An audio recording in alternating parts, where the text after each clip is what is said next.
Okay, final score 54-74 winner by 27 points.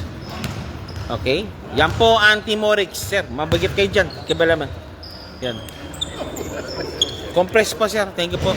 Okay. Okay, ready? 1, 2, 3. Okay. Isa pa po. Oh, yung anak. Yung anak ko. Yung anak po, yung anak. Alright, 1, 2, 3. Junior Oryx. Okay. Okay, sino ba POG po natin?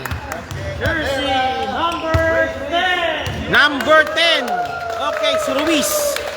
Grabe yung mga baseline jumper. Sunod-sunod. Okay, Ruiz. Kala mo lang. Okay, Ruiz po. Oh, Ruiz. Oh, dito ka muna. Okay, sasa. Atas konti.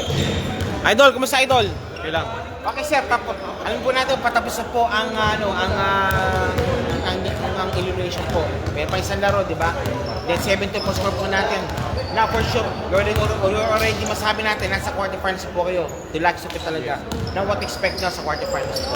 Kinakalan, kompleto kayo niya. Ganun pa rin. I hope na kompleto. Kasi alam mo naman yung gawa ko. Oo, ito talaga. Yung priority. Pero kung wala rin, kompleto, sana manalo. Yun ang goal namin. Yun ang goal talaga. Sige po. Pare pang one game at a time na tayo. Yes. Okay. O sige sir, wala, without further ado, teka, 1 minute. Shoutout, family members, supportador, lahat po, sige. Lahat ng nasa Pinas. Sana ano kayo dyan. Safe kayo palagi. Okay. Yan lang. Sa pamilya ko. Yun, okay. Yan po si Mr. Ruiz po, siya po ang POG of the game ng Team Oryx. Thank you very much.